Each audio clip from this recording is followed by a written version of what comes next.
As the story is often told, there's a bunch of Greeks trying to block the army of the Persians from coming into southern Greece. Xerxes, the crack of doom named Persian king, the only truly free person in his whole society, the story would have you believe, rules all of Asia and so many other lands that he is entitled a king of kings. All his people are the equivalent of slaves who can live or die on his whim, and when he orders them to fight the Spartans in this pass, they obey and are whipped by overseers onto the spears of the Spartans. The last stand, as it's called at Thermopylae, the greatest last stand probably in all human history, was not supposed to be the kind of last stand it turned out to be. There were thousands of Greek soldiers at Thermopylae initially, but eventually it became apparent that it was going to be a death trap. And so the Spartan king, a guy named Leonidas, supposedly sent the other Greeks away and kept a sort of rear guard, if you want to stick with the narrative, a rear guard for Greek and Western freedom behind to hold off the Persians. There were other Greeks who were involved in the so-called last stand at Thermopylae, but it's the Spartans who get the most attention, about 300 of them. And again, you can understand why. As characters, they were fascinating in their own time. The Spartans are a kind of a cultural experiment. A better way to put it is, when you think about all human history together, there's enough law of averages stuff working where you can see all kinds of little human experiments going on in various communities. In Sparta, it's whether or not the culture can infuse a certain fighting quality to its human beings if they grow up a certain way, pressured by the culture in certain facets that just make them more likely to be extremely nasty in combat. Spartan warriors, Spartiates, do nothing but fighting. There is no other job for them. The entire culture seems to be designed, from much of what we know now, to reinforce this, including a code of laws and behavior that tended to make these Spartans enough alike so that laconic became a term that described, most of them. There are not a lot of chatty Spartans in history. The culture didn't encourage that. Listen to the color, though, that's come down from this story. The great king Xerxes, with his army reported to be 1 million men, so large that it drinks the rivers dry that it passes through, comes to this road with this pass that has to be crossed and these small group of Greek hoplites guarding it, and Xerxes, according to Herodotus, doesn't know what to do. Can't quite believe what he's seeing. Look at the color in this story. According to Herodotus, Xerxes sends a spy to go up to the Spartan lines and try to figure out what's going on and not get caught. Not only does he not get caught, but according to Herodotus, he reports back to Xerxes and says that the Spartan warriors couldn't have cared less that he was there. They were fine with him looking around. They didn't care. He said they were doing exercises and combing their hair. Again, you have to imagine Clint Eastwood with long hair and a beard. Right there, that'd be worth the price of admission, right? With his tall, sinewy guy, not a big muscle-bound guy, doing body weight exercises, calisthenics, push-ups, sit-ups, gymnastics. That's how they, prepped. And the combing the long hair was a Spartan thing. Xerxes could not get his mind around, Herodotus basically says, the idea that these people, a couple hundred of them, were going to try to take on his reportedly 1 million-man army. So he calls in an advisor that he has. He's got a Spartan king with him, a guy who fell out of favor, and he hooked up with the Persians, thinking that if they conquer all of Greece, it might be good for him. He's been the advisor to the great king of kings up till now. He had told the king earlier about these people, and they'd made fun of him, so now Xerxes called him back to report on what the spy had said these Spartans were doing. I'll let Herodotus, this ancient screenwriter, handle the story from there, writing 2,500 years ago. Quote, Xerxes listened but could not understand that the Lacedaemonians were really preparing to kill or be killed. To fight as much as was in their power seemed to him to be the height of folly, the action of fools. So he sent for Demaratus, son of Ariston, who was in the camp. And when Demaratus arrived, Xerxes questioned him about everything he had been told, trying to understand the meaning behind what the Lacedaemonians were doing. Demaratus answered, You heard what I said about these men before, when we were just setting out against the Greeks, and you made me a laughingstock when you heard my view of how these matters would turn out. But it is my greatest goal to tell the truth in your presence. So hear me now once again. These men have come to fight us for control of the road, and that is really what they are preparing to do. For it is their tradition that they groom their hair whenever they are about to put their lives in danger.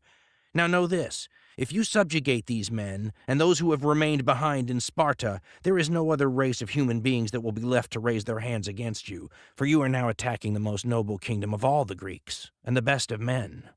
What Demaratos said, Herodotus writes, seemed quite incredible to Xerxes, and he asked for a second time how they could possibly intend to fight his whole army, since there were so few of them. Demaratos replied, "Sire, if things do not turn out just as I claim they will, treat me like a liar." End quote. To lie to the great king of kings of the Achaemenid Persian Empire was a capital crime. He was basically saying, if this doesn't turn out exactly like I told you it will, you can kill me. That's pretty darn colorful right there. But it gets even better. The great king of the Persians was supposed to have sent a messenger to the Spartan lines, to King Leonidas, and say, basically, join us. We'll make you the overlords of Greece. You'll have more than you ever had before. A lot of nations had done that. Joining the Persian Empire was not a bad idea sometimes. He's basically saying, we can make a deal here. It'll be worth your while. His father Darius was a great deal maker. Xerxes was coming from a position of negotiation here, and the Spartans basically dressed him down morally, saying something to the effect of, you have all this land already, but you need to bother us. We'd rather die for Greece than own anything. It was one of those wonderful Spartan moralistic put-downs. Again, spoken with as few words as possible. And then famously, as recorded by Plutarch 600 years after the event, Xerxes sends another messenger to the Spartan lines, supposedly, another message for the king of the Spartans, and says to all the men who can hear him, you can all go home. All will be forgiven, just put down your arms. And then you get the wonderful phrase, Molan lave, translated many different ways, but it just is good, pretty much any of them. Come and take them. Lay down your arms, come and take them, come and get them. Having come, take. You can take them when we're all dead. A lot of the different ways the difficult to translate Greek is used. It's still, by the way, the motto of the Greek First Army Corps. It's been used for many causes all throughout history because it's such a great, dramatic, colorful, spit-in-the-face-of-death line, isn't it? It's a Clint Eastwood line.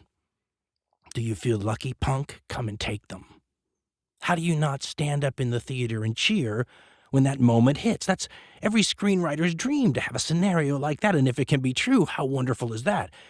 The Greek chroniclers who wrote about this stuff did not skimp on the drama, and it makes it colorful, it makes it real, it makes it compelling even 2,500 years later, and you'd give your right arm to have this kind of stuff right out of the mouths of the oral historians from all these places that didn't have them, and look black and white because of it. The Persian story must be magical also. We don't have that story, and traditionally it's difficult for us to imagine that we'd like to hear from a pro perspective the story of Darth Vader and the Empire. But throughout history, they weren't always Darth Vader, and some of the greatest chroniclers of all time have gone to great lengths to show, in fact, that they may have been on God's side, if you will. If that turns out to be the case, whose side are you rooting for then? Of course, in this time period, the Iron Age, ancient world, and in this area, the Mediterranean and the Near East, you'd have to be a heck of a lot more specific when you start talking about deities than to just say God. The likely response during that era might have been, which God?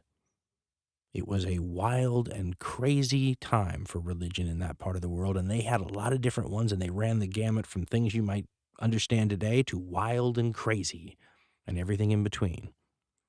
Most of these religious beliefs had a pantheon of gods, a bunch of them. Some of them had a sort of a dominant lead god, but having, multiple gods was normal. There were groups, especially one known for only having one god, and they were the ones that put together, with divine or without divine help, take your pick, a tome, a combination of catalog of events and stories and accounts and perspectives and admonitions and hymns, and it's hard to describe exactly what the Old Hebrew Bible is. It's also hard to know when it was written. Are the accounts from the period around the time the Persians first appeared on the scene legitimate from that period? Most biblical experts think they were written later. Nonetheless, we use Plutarch 500 years after the fact, and so does everyone else. So when the Old Hebrew Bible in multiple places talks about the Persians, we should probably at least note the attitude and the attitude that the writers, whomever they may have been, of those works had toward the Persians, especially early on, wasn't just positive, it was divine. Meeny, tekel, upharsin. Number, weight, divisions. That's my favorite part of the Bible, the Old Hebrew Bible, which is so full of wonderful stuff. You know, the Greeks don't have the market totally cornered on color. There's just not a ton of stuff from the parts of the world during the time period represented by the Bible. But remember, there's a lot of discussion over when various pieces of the Bible were written. A lot of this good stuff might have been written well into the prose period. So we've entered into the color era because there's so much color. The book of Daniel has this scary story, spooky story. It's not like a horror movie, but it's a spooky movie. And today you'd have to have a little CGI help to make it work, but it's my favorite scene. It's out of the book of Daniel, and it involves a ghostly hand writing words on a wall. Meeny, tekel, upharsin. And you have to back up a little bit in the story to set the scene. But the king of Babylon, who the Bible calls Belshazzar, is having a party. He and his buddies and some concubines. That's the way the Bible puts it. Probably have to imagine some loud music, and there's booze. I mean, they're drinking, and at a certain point, the king of Babylon wants the really nice, silverware brought in, and the big cups of gold and silver, the ones they took from Jerusalem when they sacked the capital of Judah not that long ago, because that's what the Babylonians had done. Scattered a bunch of Jews everywhere, forced a lot of the premier families and craftsmen and artisans to deport all the way back to Babylon, and destroyed Solomon's temple. When it comes to PR, this Belshazzar guy and the Babylonians are not getting a ton of it positive from the Bible. And while he's drinking out of his big, looted cup, hanging out with the concubines, all of a sudden a ghostly hand with a finger appears right under the lamp. And it starts writing on a wall, meeny, tekel, upharsin. And everybody freaks out. My King James version of the Bible makes it sound like he essentially couldn't control his bowels. He was so scared. My later, more colloquial version just sticks to the knees shaking version. Nonetheless, he couldn't figure out what it meant. So the Bible says this Babylonian leader called in all his sorcerers and necromancers and astrologers, all these people, the wizards that advised, the high Babylonian king. And part of what makes Babylonians so frickin' wonderful is they're a combination of like rational, logical, hard observational science and mathematics and all these kinds of things with divination. You have to imagine a Stephen Hawking type character, but a Ouija board is an integral part of how he goes about his business. It's fascinating. But none of these people, the Bible says, can explain to Belshazzar what the writing means. And then someone reminds him that his father used this guy, this deportee from Judah after the Babylonians had destroyed Jerusalem there. And he was here in Babylon, and we could bring him in and see if he knows what the ghostly writing means. And Belshazzar grabbed the guy and brought him in, and it was Daniel, who was indeed a deportee. And Belshazzar gives him the same offer he gave to his soothsayers. Listen, you tell me what this means, and, gold chains, and you'll rule a third of the kingdom and all this kind of stuff. And Daniel says, keep your gifts or give them to somebody else. I'll tell you what the writing means. And I have a lot of different versions of the Bible, the Torah, all these things in front of me. And all the versions are good, but the King James Bible with its, wrath of God style, sums it up perfectly. Daniel looks at the meeny, tekel, upharsin, and describes the words as meaning number, weight, divisions, and then defines that as meaning this from the King James Version, quote, "This is the interpretation of the thing. God hath numbered thy kingdom and finished it. Thou art weighed in the balances and art found wanting. Thy kingdom is divided and given to the Medes and the Persians." End quote. That's pretty colorful stuff, isn't it? And in that version, the king of the Persians, a guy named Darius, conquers Babylon that night and kills Belshazzar. Well, none of that's true, but that's how the Bible story goes. Nonetheless, it's clear from, that perspective that the Persians in this story are not going to be the bad guys. They're going to be the instrument of God that rectifies things. If God is on anyone's side in that story, he's on the side of the Medes and the Persians. Who the heck are these Medes and Persians? And if they're so good in this story during the time of the Babylonians, how do they go from that to the evil the Greeks see, 2 or 3 rulers later? Well, let's remember, Darth Vader wasn't always evil. And in fact, the guy who will kick off the Persians' first real appearance on the world stage will be a guy that is so beloved by at least the Hebrew God, he will be the only non-Jew ever proclaimed a Messiah. The person who will get this honor is known in your history books by the name Cyrus II, or Cyrus the Great. If you wanted to make it sound a little bit more like it probably sounded in Persian, you would say Kurash. He's probably the greatest conqueror in world history up until the time of Alexander. He's got some of the best historical press anybody's likely to get. Nobody has a bad word to say about the guy. Even the Greeks like him. Xenophon will write a whole book essentially romanticizing Cyrus as the greatest perfect world leader, and wouldn't you like to be like him, and here's how you could emulate what he did, and that kind of thing. Cyrus becomes part of a Greek motif that Western tradition will continue for a long time that portrays the East as decadent and soft and corrupt. But then how do you explain how some of these great empires got started? Well, the way the Greeks do it is Cyrus is fantastic, and he builds up this entire thing and bequeaths it to the Persians, who proceed to become soft and rich and lazy and decadent and ruin what the great Cyrus gave them. So even the Greeks portray Cyrus as this great figure, and yet we know so little about the guy. If you contrast what we know about him and the guy who probably takes the crown from him as greatest conqueror in the world up to that point, Alexander the Great, it's night and day. Alexander the Great exists in a fully colorized historical world, a post-Herodotus world, a world where Alexander will bring his own publicists with him from place to place so they can record his latest deeds and sayings and doings. Cyrus the Great founds the last great empire in maybe what you could call the black and white era in the Near East, an era where we know the majority about the people back then because of things like monoliths and statues and reliefs and carvings and tomb paintings and architecture and ruins. When you do have writing, you get business records and proclamations and transactions. Some of the best stuff you get from this era are the correspondences, the letters between diplomats and governors and rulers.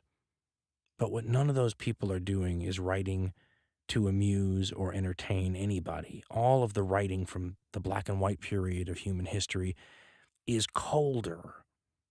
They all have a purpose beyond being entertaining. It might be a religious purpose, a business purpose, a governmental purpose, or even 2 important officials writing each other about, matters of state, and a few personal things creep in.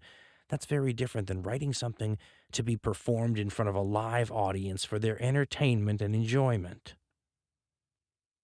I read something historian Michael Grant had written about Herodotus, suggesting that the reason Herodotus has the interesting structure that he does to his histories is because it was not meant to be read as much as it was meant to be performed live, read aloud by Herodotus himself, and that the digressions and the tangents in the work represent things that would have worked much better in a live situation with somebody broadcasting, if you will, an orator, as opposed to somebody writing something to be read by somebody else remotely. If that's the case, then you don't really have the first written prose history with Herodotus. You have the script for Herodotus's live show, if you will, which would explain a lot, considering that if you want to get drama and color and stories before the period of Herodotus, you're looking at things like the Iliad by Homer or the Epic of Gilgamesh from Mesopotamian history, both of which are believed, by the way, to have been stories told for hundreds of years that were finally compiled and written down. Same thing with like a Beowulf in Scandinavian history. Maybe Herodotus is more like the ancient storytellers than first meets the eye. To give him some credit, Herodotus was trying to be a chronicler at the same time, though. He was trying to do the same thing I was told to do in news reporting, to relate the facts as best as he understood them in the most compelling way he could. So what you have here in this ancient story is not so much myth. That wouldn't be fair, not just to people like Herodotus, but all of the great historians over time who have found all these records and put together, like a jigsaw puzzle, a viewing of the past that is always being redone and improved, but wouldn't have even existed there if a ton of different pieces of the puzzle hadn't been brought together. But at the same time, while it's not myth, it's not exactly truth either. There are historians who've spent their whole lives trying to separate the truth from the fiction in works like Herodotus. I actually laughed out loud when I read Pierre Briand's book From Cyrus to Alexander. Briand is one of the great historians of ancient Persia, and this book is like the encyclopedia. I mean, it's very detailed, very specific. It's 1,200 pages. It's an enormous, comprehensive book, and the very first lines in it are as part of the opening page where he quotes an artist who says, quote, "And even if it is not true, you need to believe in ancient history," end quote. Does anything better set up the dichotomy here? And how wonderful that in a 1,200-page book that is exhaustive as all get out, the very first line from the historian is, yeah, it may not be true, but you have to believe it anyway. It's wonderful, and it sums up the problem with ancient history, and that is that you have the feeling that most of what you're reading here is the truth, and these events did happen, but there's a lot of fiction mixed in, and it's difficult to know what's what, and it's difficult to separate one from the other. It's also difficult to know where to begin the story. This is a classic problem anybody has trying to explain something, right? How do you begin a story of Cyrus II and the Persians? When does that start? All history is connected, as we know, right? It's all a bunch of tumbling dominoes, and one event and series of events leads up to other ones and sets it all up. Where's the logical starting point? I'm terrible at this, by the way. I did a whole series on the decline and fall of the Roman Republic, hours and hours and hours, because I was trying to find the logical place to start a story about Cleopatra. Never even got practically to Cleopatra. It was all dominoes before then. Herodotus starts with the earliest thing he knows about it, and it's a miracle he knows about it at all. He begins by talking about the Assyrians. He also talks about having multiple versions of this story. So Herodotus being Herodotus, he says, listen, I've heard a lot of different things. Here are my sources. The story begins, boom, and here's what he writes. Quote, "From here, our story demands that we inquire further about Cyrus and the Persians. Who was this man who destroyed the empire of Croesus, and how did the Persians become the leaders of Asia?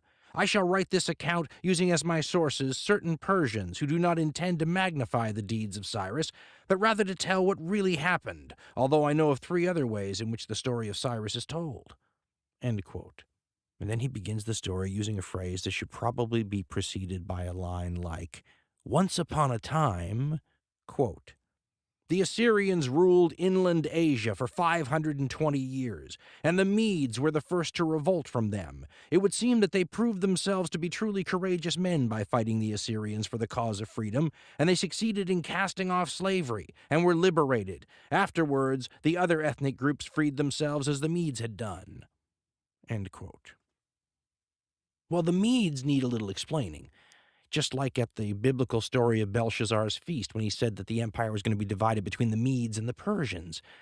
The Medes and the Persians are a related people. The Greeks used the terms interchangeably. They were, practically like brothers in the eyes of the Greeks. When I was growing up, they were just starting to change from the brothers sort of interpretation to maybe saying, maybe they were more like first cousins. Some of the more recent histories I've been reading, maybe you could say, would downgrade the relationship even a step further to something like second cousins who fought sometimes. Historians differ on when these related peoples arrived in the area where they can now play a role in the history of this enclosed sort of geopolitical world with Egypt and Babylon and Assyria and all these places. There's even a few historians who think they may have always been there and you just didn't hear about them. Nevertheless, the world upon which they have intruded is so old, it's hard for modern people to get our minds around, because it's hard for us to imagine something 2,500 years ago, when Thermopylae is happening. Now imagine something from 2,500 years before that. I mean, that's how old this world is. I love the way in the 1940s, historian A.T. Olmsted tried to give the reader a sense of how old this world was and how the people who lived in it knew it was old.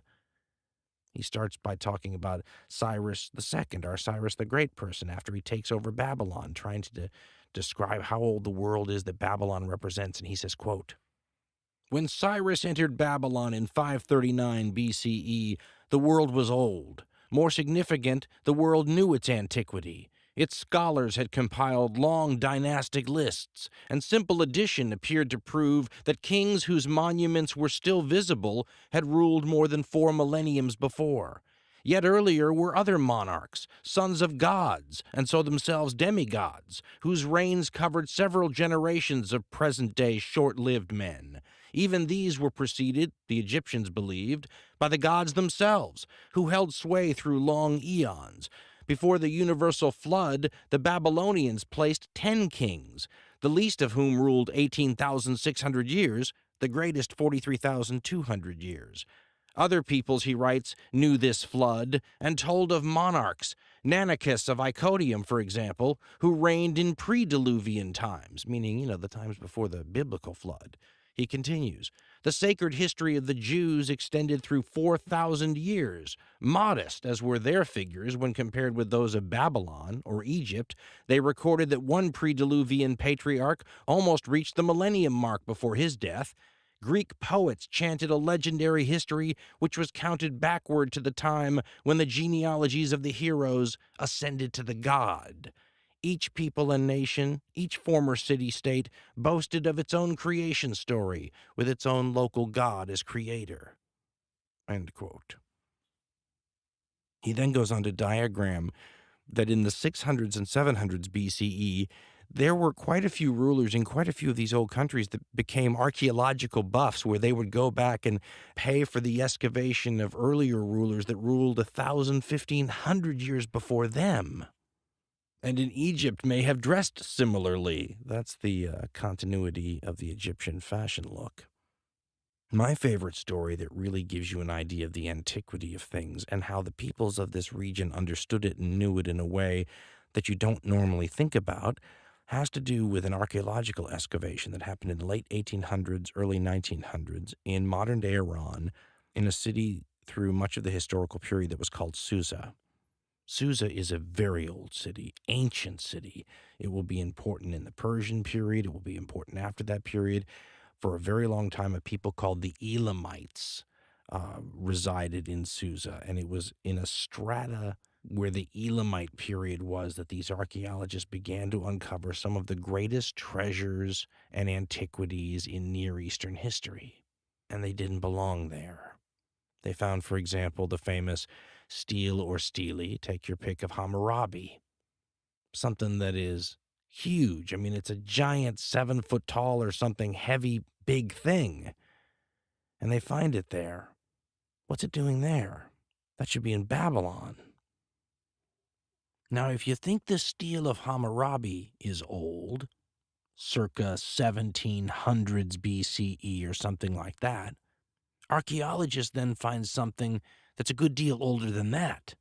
It's called the victory stele of Naram Sin. He was an Akkadian king from the 2200s BCE.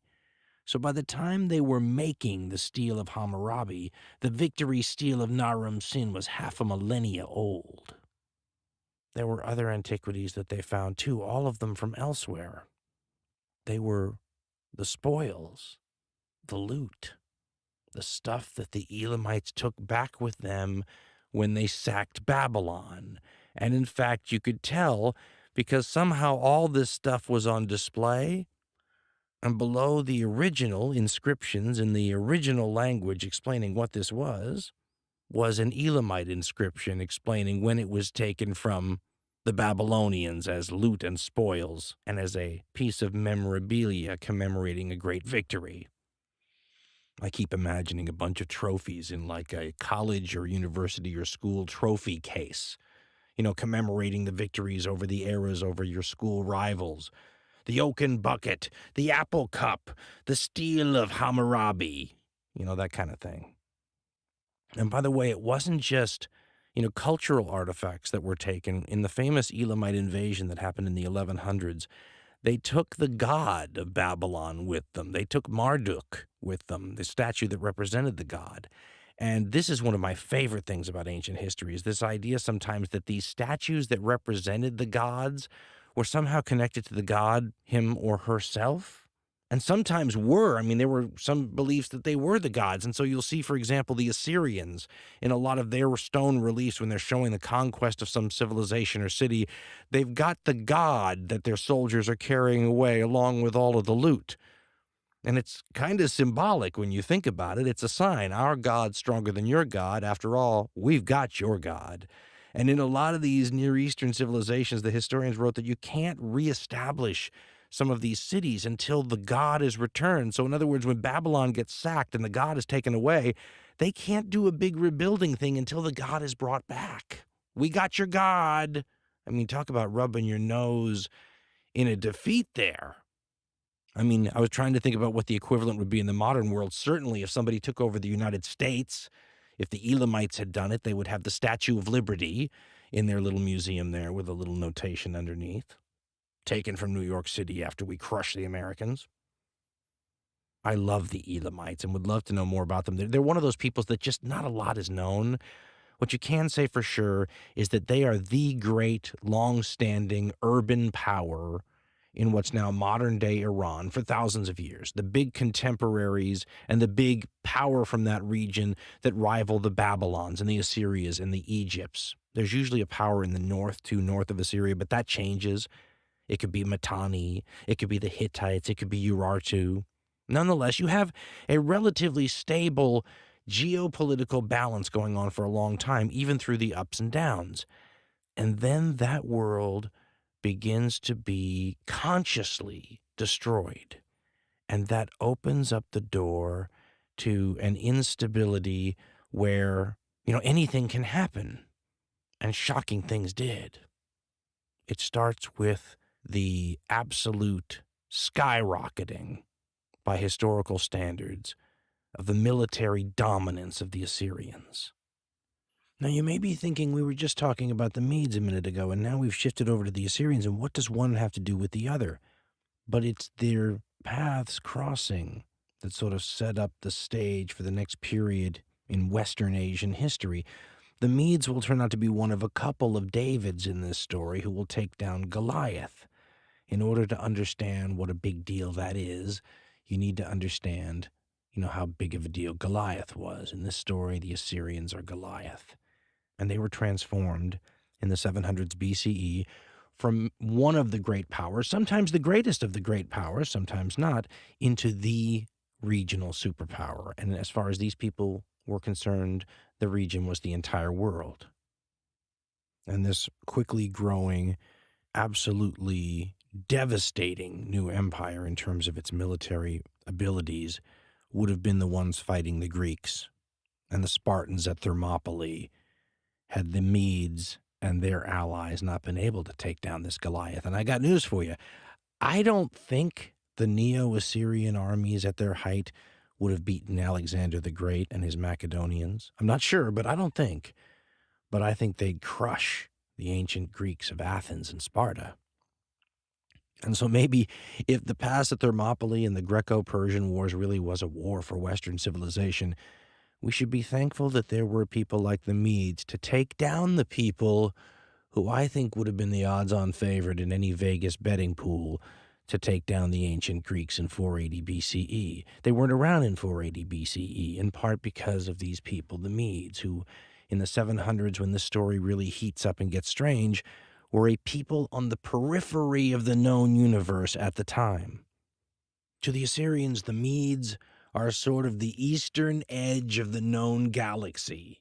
And beyond those Medean tribes with all their petty little kinglets are groups of half-human, half-monsters called the Manda in Assyrian annals. The Manda, by the way, an old Akkadian term that means the horde from who knows where. And it's believed that this refers to the nomadic peoples of the steppe, the cultural forebears of the Huns and the Turks and the Mongols and all those people.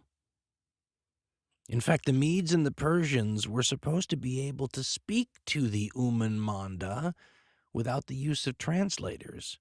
How'd you like to be related enough to a people known as the horde from who knows where to be able to understand their language without anybody helping?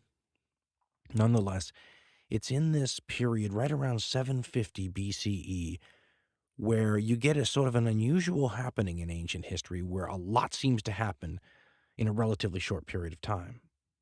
Because in ancient history, you get these long stretches where it seems like very little changes.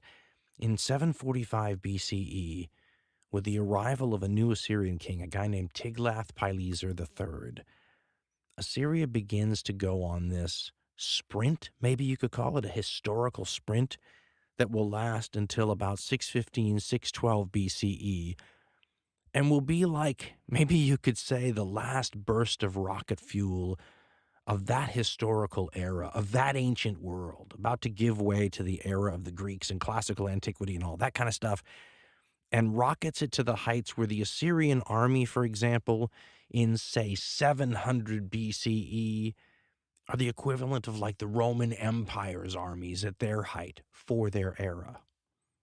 The Assyrians will systematically smash the other great powers in that area. And it's difficult, by the way. They're powerful, they're sophisticated, they have a lot of money, some of these places. The Assyrians often have to face not single states, but coalitions of states, big allies that allied simply to deal with the Assyrians, and they lose most of the time anyway. I'll try not to geek out on the army too much, but it's the gold standard for the era. Richard Gabriel and Karen Metz, in their book From Sumer to Rome, sort of describe it in a nutshell in terms of just giving you a mental picture of the capabilities of an army from this era, the so-called biblical era. When I was growing up, they write, quote, "The Assyrian army of the 8th century BCE was comprised of at least 150,000 to 200,000 men, and was the largest standing military force that the Middle East had witnessed to this time.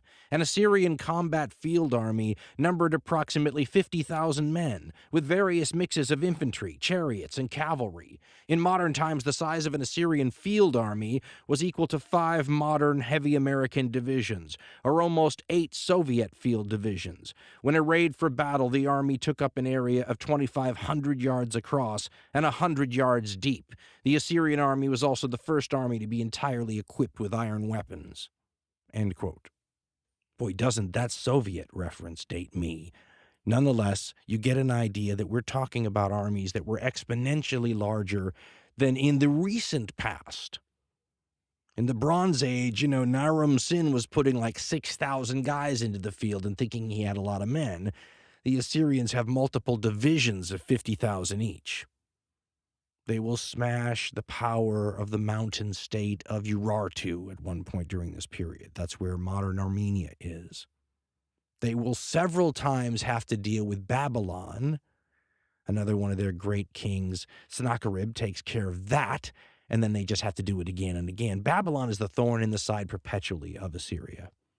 And the Elamites always get in trouble with the Assyrians because they always support the Babylonians, because after all of them would like to see the Assyrians cut down to size. Eventually, the Assyrians will cut the Elamites down to size too. One of the most horrifying of all the Assyrian reliefs, and there's a lot of them, and historians don't always know how to classify them. You can't tell if you want to say that these are real scenes that they're showing when you see these carvings, which were probably painted at one time, and were often displayed in the waiting room before you got to see the king. What are you looking at while you're cooling your heels waiting to see the Assyrian king? The things he did to the people like you who maybe turned against him.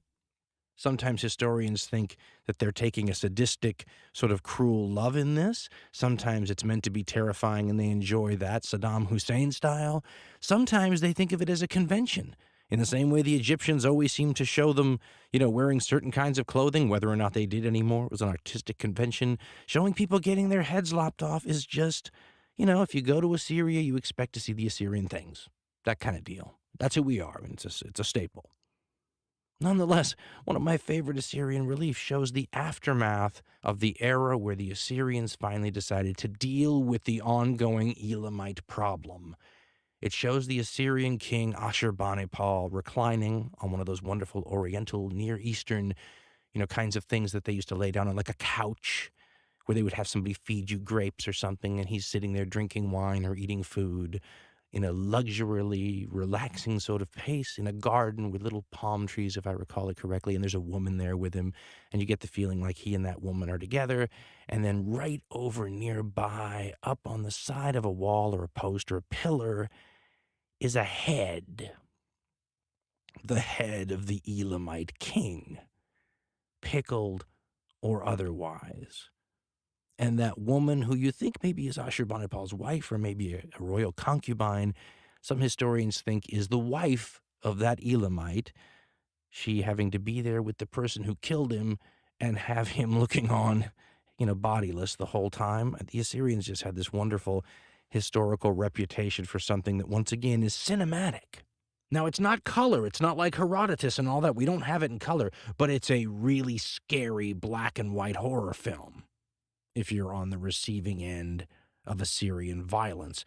I should point out that, focusing so much on geopolitics and Assyrian foreign policy may, sort of color the picture in a very negative way, because to live in an Assyrian city during this time period might have been awesome.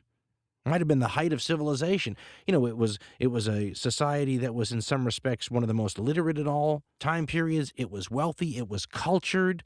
Might have been great to live in Assyria. You just didn't want to be on the wrong end of Assyrian foreign policy.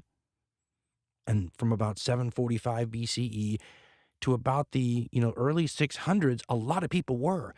And very few people came away doing very well after that. They systematically battered down the structures of this region. Now, battering down the structures of the region were very important if you wanted to kind of make it amenable to being incorporated into a single political entity like an empire.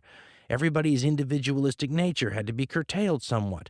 The problem will come when the unifying force that did this disappears. To get an idea, by the way, of how many peoples we're talking about here, and as a wonderful way to sort of contradict the earlier way this story was told, which was focusing on people's ethnicity a lot, and to say, the Assyrians were Semitic, and the Iranian peoples, the Medes and the Persians, were Indo-European and all that, is to realize when you deal with a place that is so filled with different ethnic groups intermarrying, living together, that it doesn't take very long for people's languages to change, which used to be the way we judged who was whom. It also means that the job of any unifying force that wants to turn all these different freedom-loving groups into a single political entity is huge. Historian Will Durant tries to, lay the foundation and basically says, just so you know, look at how many peoples there are in this part of the world, and they're all interacting all the time, and they're intermarrying, and it's an ethnic melting pot. He says, quote, "To a distant and yet discerning eye, the Near East in the days of Nebuchadrezzar would have seemed like an ocean in which vast swarms of human beings moved about in turmoil, forming and dissolving groups, enslaving or being enslaved, eating or being eaten, killing or getting killed endlessly. Behind and around the great empires, Egypt, Babylonia, Assyria, and Persia, flowered this medley of half-nomad, half-settled tribes. Cimmerians, Kilikians, Cappadocians, Bithynians, Ashkanians, Messenians, Meonians, Carians, Lycians, Pamphylians, Pisidians, Lacinians, Philistines, Amorites, Canaanites, Edomites, Ammonites, Moabites, and 100 other peoples, each of which felt itself the center of geography and history, and would have marveled at the ignorant prejudice of a historian who would reduce them to a paragraph." End quote. Now, I've got a bunch of historians who talk about how difficult the task is to meld all these individualistic different peoples into a single political entity. Chester Starr, writing in the middle 1960s, put it this way as he tries to sort of counterbalance this ruthless image the Assyrians have with the job they're trying to do. And he writes, quote, "This ruthless spirit perhaps proves not so much that the Assyrians were inhuman monsters as it shows the sternness required to break and harness the Near East. The Assyrian period was in reality one of the greatest turning points in the civilized history of the area, and in this fact must be sought the justification for the booty and the tribute of empire, if empire needs justification. Politically, such kings as Tiglath-Pileser III took decisive steps towards uniting the Fertile Crescent. The next great empire, the Persian, reaped the benefit, and so could afford to exercise its sway in a more lenient style." End quote. This is actually key to one of the things we've been talking about. The fact that even though the Greeks portrayed, the Persians as sort of Darth Vader and the empire, history outside the Greeks knew them as a comparatively tolerant empire, comparatively lenient. Who were they being compared to? The Assyrians. But it may have taken what the Assyrians did to make an empire that was docile enough for the Persians to treat them that way and have it all work out. I should also point out that there are quite a few historians that would suggest that the Assyrians have another legacy that we should potentially credit them with. A much more noble-sounding one, by the way, despite the horrific marketing and the frightful branding of the Assyrians.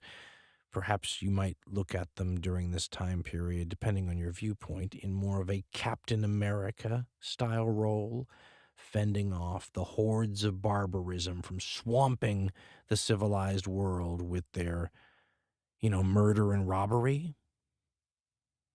Because in the last years of the 700s BCE, the Manda break through. And when they do, it will take the greatest military of that age to be able to resist and go up against what is a revolutionary military challenge.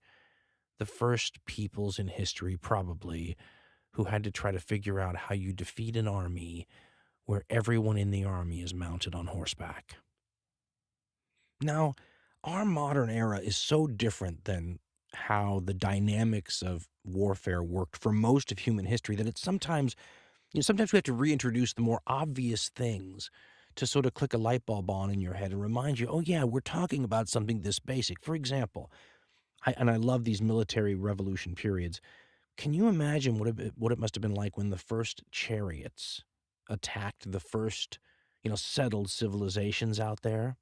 I mean, the first time an army that was composed entirely of people walking had to deal with something moving at the speed of a horse. And by the way that they usually functioned was that the person inside the chariot had a very powerful bow and shot arrows at people and never really tried to contact them at all until they were broken and running away. So you couldn't catch them and they moved faster than you did, and it changed warfare. And sometimes it's funny, by the way, to read some of the records that have been kept that you have from some of these very early chariot societies, and you realize how little they know about horses, because people who knew anything about horses are these really high-paid, important individuals, and they have this hidden knowledge about, here's how you take care of the feet of a horse, and here's what you do if they get bloat. I mean, things that today bazillions of people know. Back then, this was like privileged information. How do you care for these things, right? And the horse in the settled societies, the Egypts, the Babylons, and Assyria, at first you can see that they don't know how to deal with the animal. I mean, there are wonderful little figurines and whatnot showing, the Egyptian, maybe it's like an Egyptian scout during maybe the first 200 years or something that the Egyptians were really trying to use horses, and he's sitting way back over the tail of the horse, like he hasn't even figured out that that's not the right spot to sit in. But we take it for granted that this is an obvious thing. It might not have been. About 1000 BCE, cavalry first appears, and it generally appears, in a way that once again makes you think that these people are not very comfortable riding. And remember, there are no saddles, there are no spurs, there are no stirrups.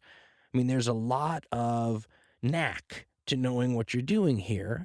And remember also that riding horses can be injurious and fatal. if you're not used to it, right? And none of these people are growing up doing a whole lot of horse riding.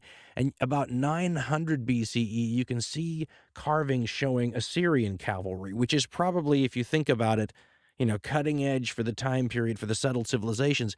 And they send the cavalry riders out in pairs because one guy has to hold the reins for the other guy's horse when the other guy decides he's going to shoot or anything. In other words, they don't even feel comfortable enough to shoot and ride, independently. You got to have someone there to hold the horse when you do it. In other words, you can watch the evolution, right? It's different when the armies from the Middle East, the ancient Near East, first run into the steppe troops that will make up one of the dominant, important tribal areas in world history for almost ever. I mean, it's only the last couple hundred years that the Eurasian steppe, part of which you would refer to as Central Asia today, Kazakhstan, Kyrgyzstan, those kind of places. It's only in the last couple hundred years those places have not been massively relevant to, what's going on. I was reading a book not that long ago that was going into all of the things that China and Russia of the 1700s CE, so only a couple hundred years ago, all the things that they had to do to deal with the tribes on the steppe. And it's crazy because when you look at history, you become very accustomed to watching these so-called civilized societies just rolling over tribal peoples, to a certain point in history. Once the momentum gets going and you have like Julius Caesar and Roman armies just rolling over Celtic society, you're already prepared to get to the part where the colonial Europeans, show up on these distant shores and run into people with wooden clubs and bows and arrows when you've got guns. I mean, it's a foregone conclusion, right?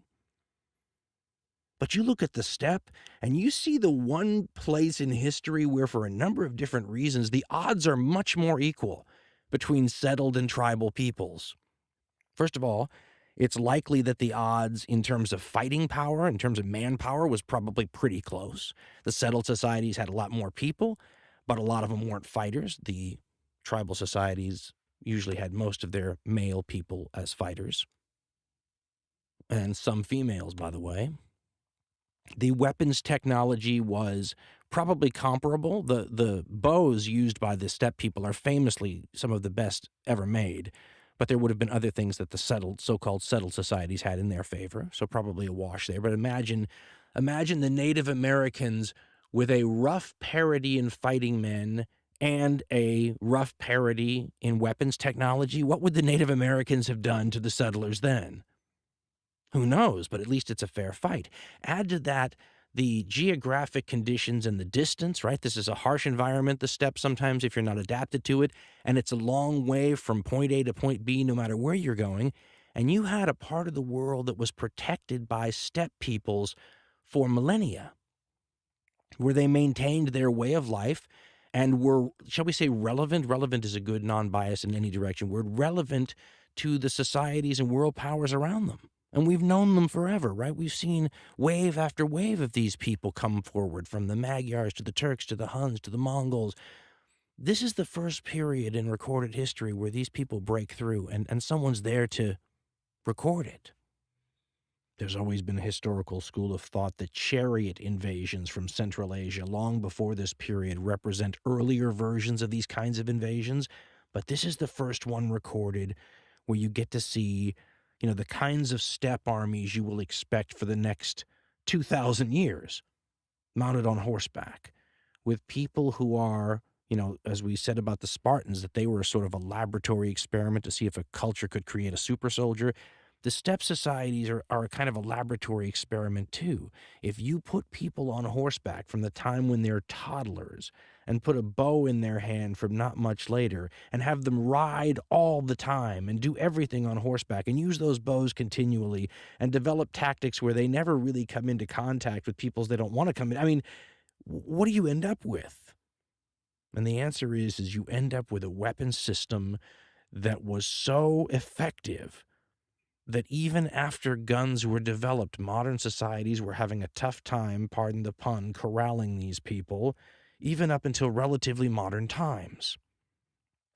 Now, when you think about how long that is, people trying to contend with the steppe people, think about how much admiration we should have with the first people who had to try, with no track record or experience.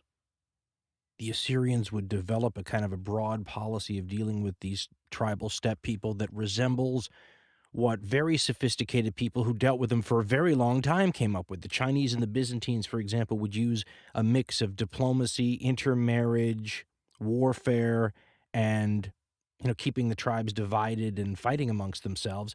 And the Assyrians did all this stuff too. They'd use some of these people as allies sometimes. They'd have mercenaries who were people from these tribes, the tribes like the Cimmerians and the Scythians and the various Saqqah tribes and the Massageti. They have all these wonderful tribal confederations, and one is scarier than the next. And if you're one of those settled society people, barbarians, in air quotes, always scared you. I mean, there was just something scary to settled people about, people like the Celts, for example. The Scythians are no different.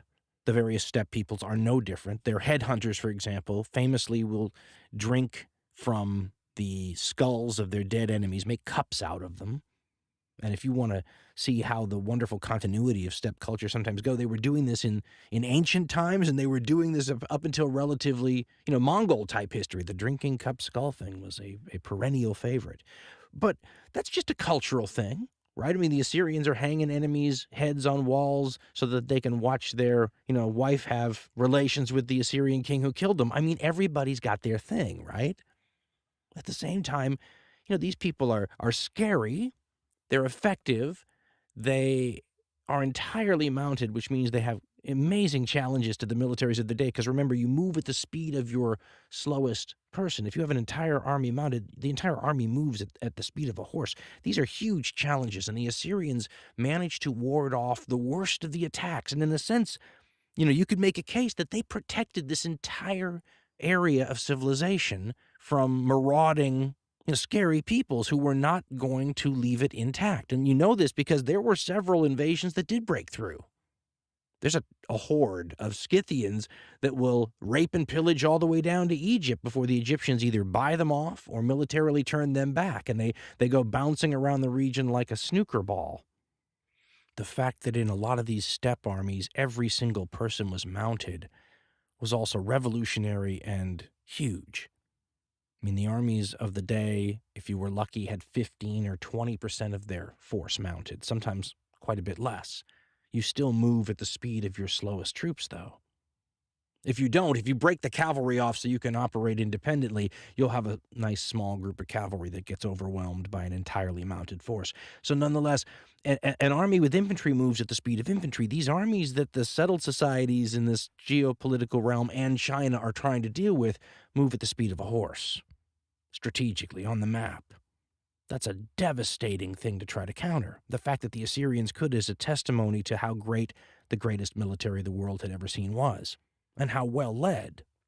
Nonetheless, you could see how big the challenge was. In 705 BCE, Sargon II, arguably the greatest king Assyria ever had, will, as an elderly man, lead the Assyrian army in person up to modern southeastern Turkey, near the border, a Neo-Hittite area called Tabal, and probably fighting in conjunction with some of these Neo-Hittite cities, Eurasian steppe troops, Cimmerians or Scythians. And Sargon II will disappear with the army. The body will never be recovered. That is a very rare event. When the body is not recovered, the assumption is that nobody got out. Because one of the last things you will do is grab the king's body and spirit it away. It's like saving the flag times 10. There'll be an Egyptian king, too, famously, whose bones will stay on the battlefield, and they end up getting it later and mummifying a body that's been, mutilated and on the battlefield for a few weeks. And you can still look at the mummy today and see, oh, wow, they didn't get to him for a while. Sargon II will never be found. I've often thought it's not a coincidence his son Sennacherib never actually led a force in person when he was king. He left that to the generals. There's very important things in Nineveh that need taken care of, as we all understand. Anyone who could do that to an Assyrian army at the height of Assyria's power is formidable indeed. Now, even though Assyria could protect some of this region, they couldn't protect all of it. And some of these tribes filtered down into the area where the people we're ostensibly talking about here are: the Medes, the Persians, the Elamites, the Zagros Mountains, Iran. The peoples in this region are about to go through a 1-2 punch that will change them forever. The second of these punches will be delivered by the Assyrians. Surprise, surprise, they're throwing punches everywhere. Why shouldn't this region get hit too? The first will be delivered by these steppe people, these tribes of Cimmerians and Scythians, who will, at a certain point, I said filtered. I thought that was a nice ambiguous way when you don't really know what happened. But the traditional idea is that the Scythians and the Cimmerians attacked and broke into and assaulted the Medes in a giant invasion. There's even a year associated with it, 653 BCE, which if you think about it, it's like 50 years after Sargon II dies, up in Tabal, right? About 55, 60 years since these horse people first appeared.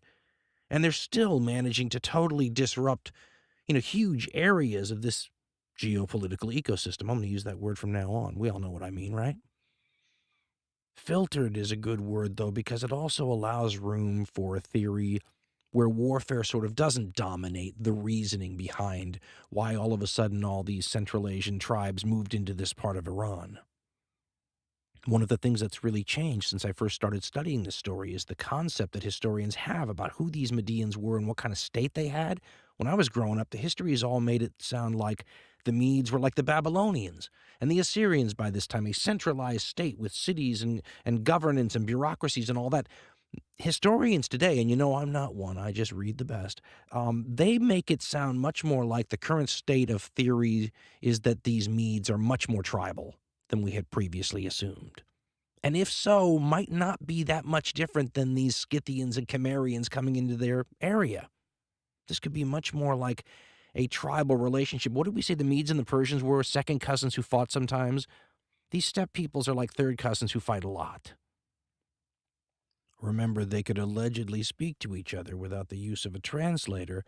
When you're that close to another people, what appears to be a conquest from outside might be much more like dynastic marriage, or someone having to change their alliance status, or becoming a vassal of someone else, or having to pay tribute. Herodotus might see all of that stuff as a version of slavery, but when he calls it slavery, we might be picturing something else entirely.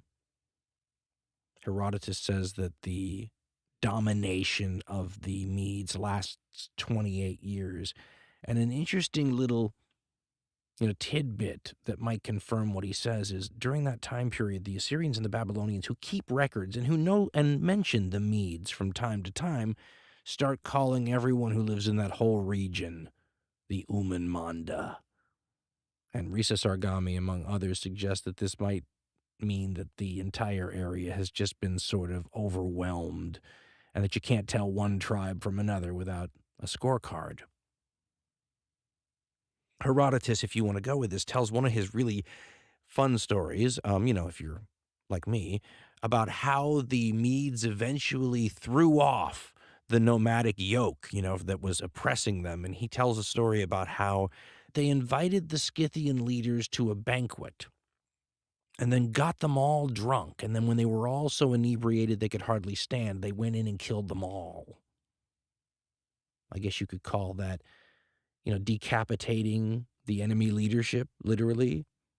Or maybe the tactic is drunken mass homicide, whatever you want to call it. It seems like a motif, another one of these recurring sorts of things you see all throughout history in the writing, and one of those aspects of the story that oftentimes professional historians will discount, because after all, we see this all the time. This sounds just like blah, blah, blah, and they're almost always right. Here's the weird part, though. This is something that you actually see in history confirmably. The relationship between using alcohol as some sort of a trap to ensnare other people who then become vulnerable. I mean, we've seen this in recorded history like not that long ago. Native American tribes had this treatment done to them, sometimes multiple times. In other words, what might look in this case like a recurring motif might actually be a recurring historical occurrence. How would you tell the difference? In any case, it'll happen again in this story, which once again makes you say, okay, is this just a recurring motif, or is this a tactic that worked last time, so we're trying it again?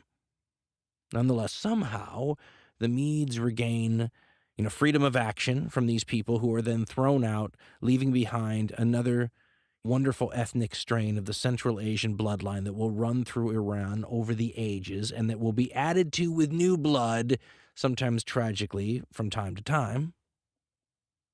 The guy who is supposedly the king of the Medes during this period of domination by the Scythians is a Mede named Cyaxares. Herodotus credits him with totally reorganizing the military of the Medes. He says that Cyaxares becomes the first Asian leader to, separate an army into component parts, archers and spearmen and cavalry. He says before that they all fought together in a chaotic mass, which is not true at all. But some historians think he's preserving some sort of a memory of this important Medean ruler who reorganized the military and made it much more powerful. And considering what he was about to do with it, there seems to be some historical evidence for the Medes all of a sudden becoming very formidable indeed. Right about the same time when the traditionally great power in that region gets mortally wounded by Assyria. We alluded to this earlier. Part of Assyria's laying waste to all these, competitors for their superpower status, right? There's not going to be anybody that even gets to put up a little resistance. The Elamites once again get on the hit list for doing the same thing they always do. Babylon revolts against Assyria. Elam helps Babylon. As soon as the Assyrians take care of Babylon, they come for the Elamites. And this happens under the last of the great Assyrian rulers, Ashurbanipal. Ashurbanipal, who's a very long ruling guy, and at the start of his reign, the empire could not be at a higher place. By the end of his reign, he's writing these woe is me tales. What did I do to have the gods turn against me? Everything sucks, but I'll die soon at least kinds of, writings. Assyria will go from the height of its fortunes to 1945 Berlin, fall of the Third Reich, devastation, never to rise again in a very short period of time. And some have argued that part of the reason why is because of what they did to the people around them. They destroyed the other powers who might have acted as barriers against new rising ones, whether the new rising ones are Scythians and Cimmerians from the Eurasian steppe, or whether they're an obscure tribal people known as the Medes, who all of a sudden are really getting powerful and well-led, who otherwise would have been dealing with the Elamites. But the Elamites get smashed by Ashurbanipal in 646 BCE, and the devastation is arguably mortal. We already mentioned a scene from the aftermath of this Elamite final solution when Ashurbanipal's lying on his couch with that woman there, and then the severed head, up on the pillar of the wall. That's, part of the aftermath of dealing with the Elamites this way. Ashurbanipal leads the great Assyrian army all the way. It's a long way again to Susa, devastates Elam as his scribe, writing for himself, recounts, quote, "For a distance of 1 month and 25 days' march, I devastated the districts of Elam. I spread salt and thorn bush there to injure the soil. Sons of the kings, sisters of the kings, members of Elam's royal family, young and old, prefects, governors, knights, artisans, as many as there were, inhabitants, male and female, big and little, horses, mules, asses, flocks and herds more numerous than a swarm of locusts, I carried them off as booty to Assyria. The dust of Susa, of Madaktu, of Haltermash, and of the other cities, I carried it off to Assyria. In a month of days I subdued Elam in its whole extent. The voice of man, the steps of flocks and herds, the happy shouts of mirth, I put an end to them in its fields, which I left for the asses, the gazelles, and all manner of wild beasts to people." End quote.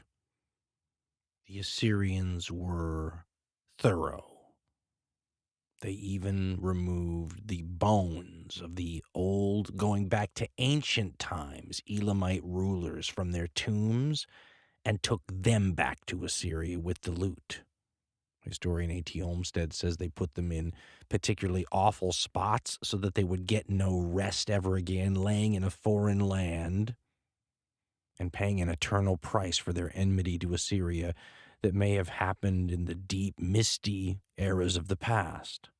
I mean, we said to you earlier that if the Elamites conquered the United States, they'd take the Statue of Liberty back as a prize of war to be displayed. Well, the Assyrians wouldn't stop at the Statue of Liberty. They'd steal our Constitution. They'd take the Washington Monument.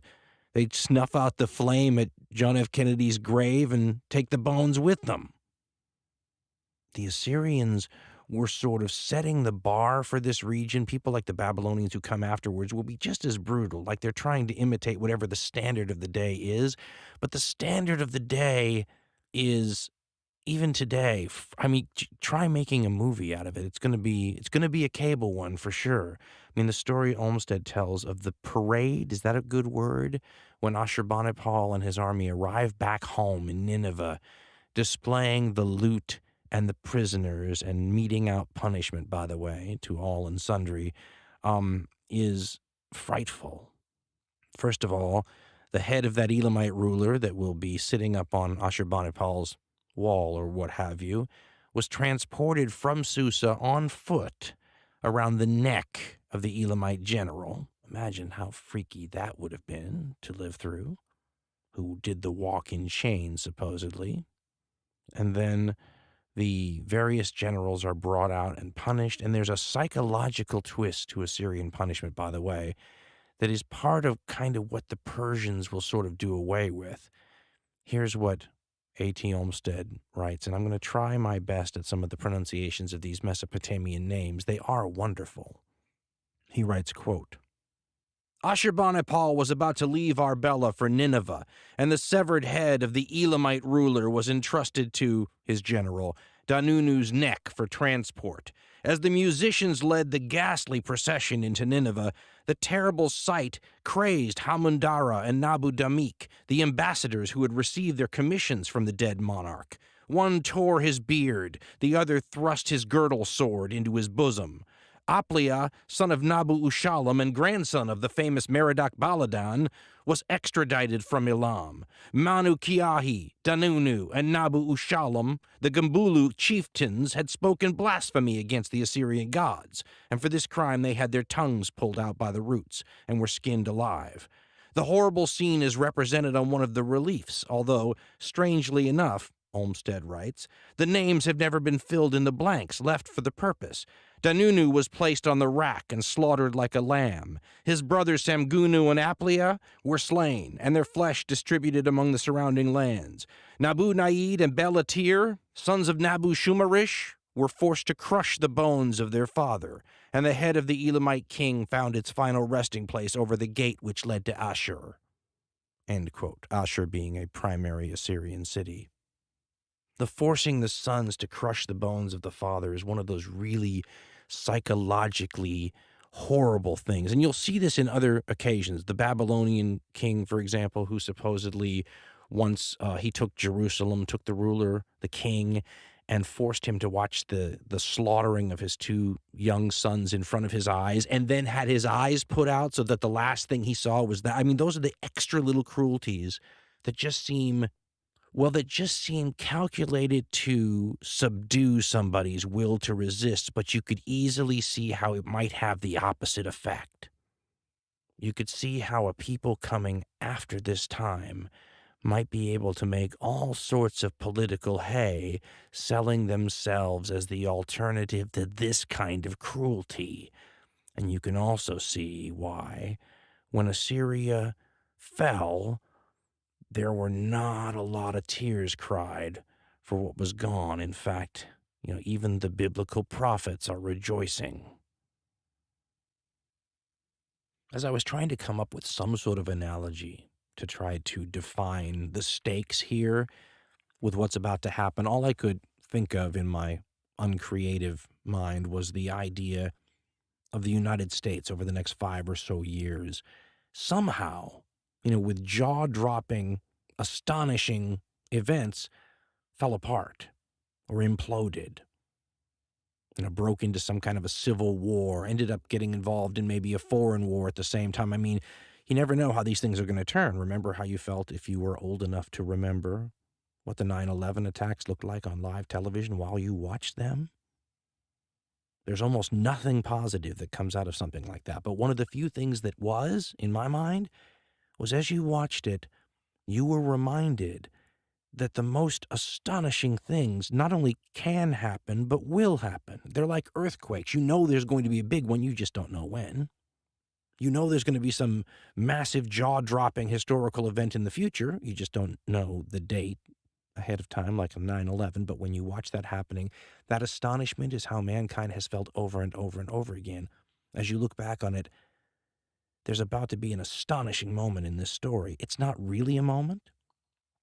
5 to 15 years, it just appears astonishing now. But it's akin to the United States imploding.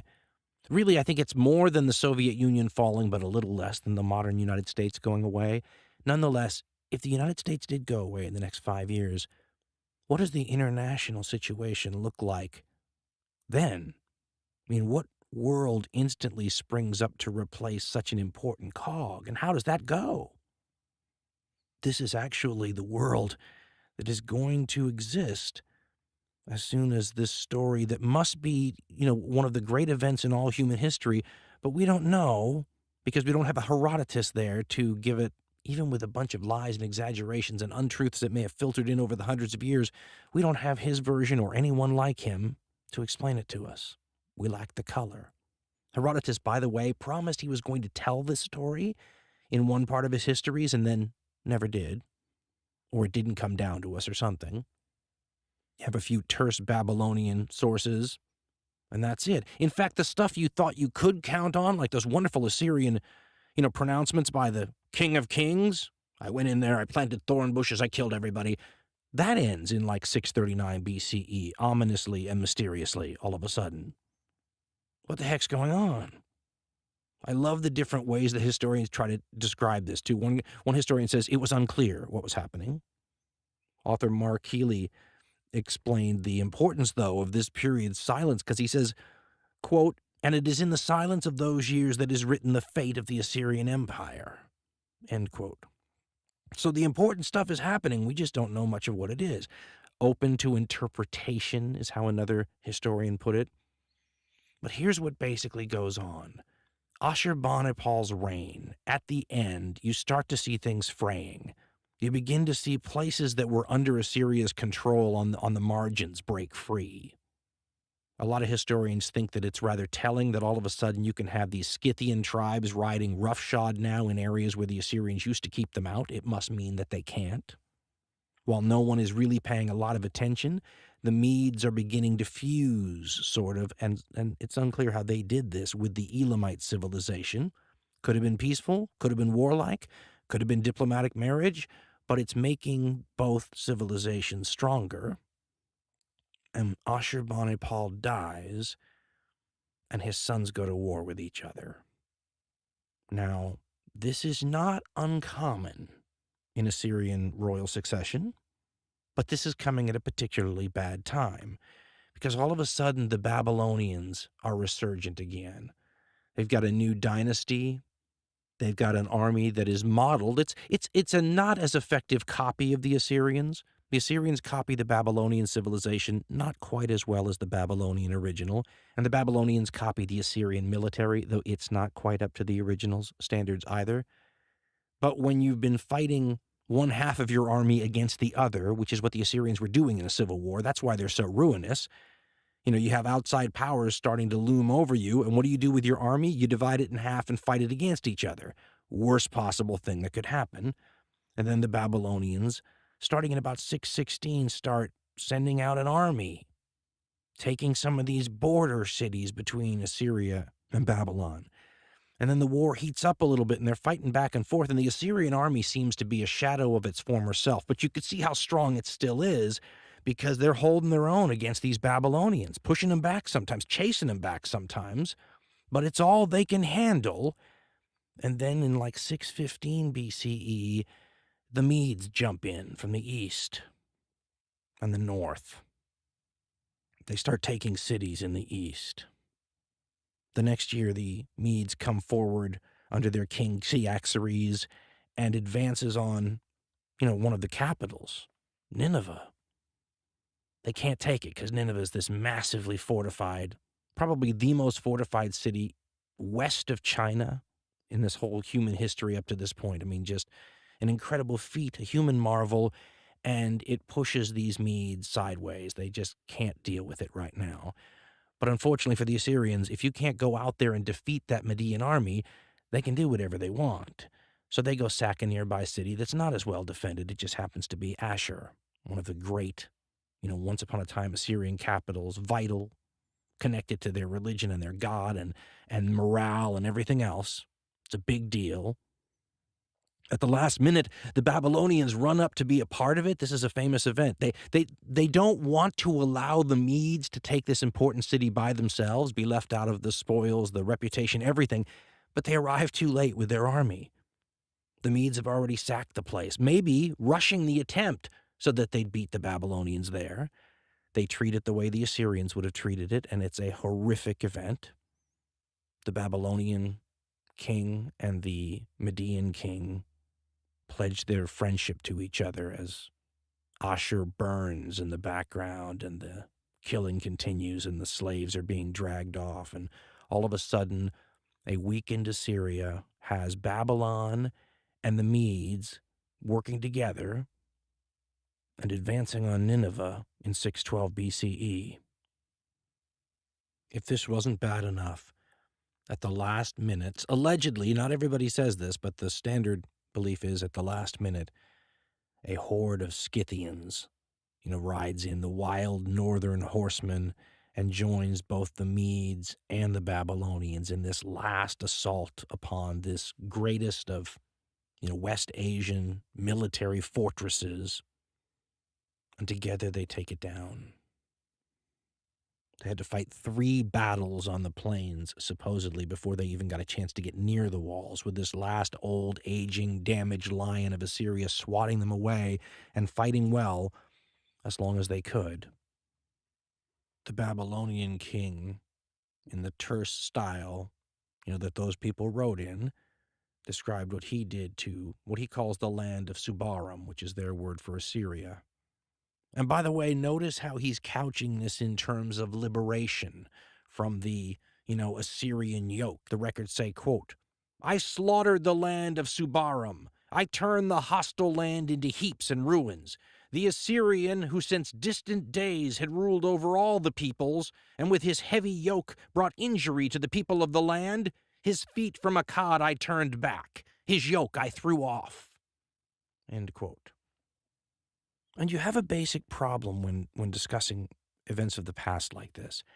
If we're discussing something from recent history, say the end of the Third Reich at the Second World War, all that emotion is still felt, right? You get a real feel for the kinds of things historians don't want to touch once you get back a certain distance. Someday they're not going to look at the Nazis as the kind of evil that we do. They're going to somehow say, well, they were on the far end of the spectrum of what people did then, which is kind of what a lot of modern ones would say about Assyria. They're not doing anything anybody else isn't doing. They just may be at the far end of the spectrum of, conduct. It's all kind of relative, right? But you could certainly see the anger and vengeance in the people that goes beyond mere, the taking of loot and slaves and the things that have motivated soldiers sometimes in the heat of battle at all times. This involved some payback. Historian Mark van de Meroep explains that you can still see that vengeance today. I mean, there's an eternal bit of payback that was done.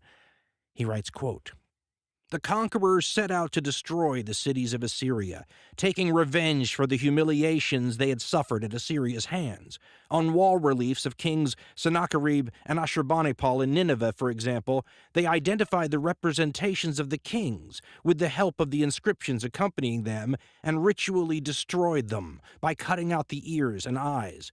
These were not random acts of mutilation. In the detailed depiction of Ashurbanipal's defeat of the Elamites, for example, Only the face of a soldier cutting off the head of the king of Elam was similarly destroyed, probably by the Medes, who saw the Elamites as their ancestors.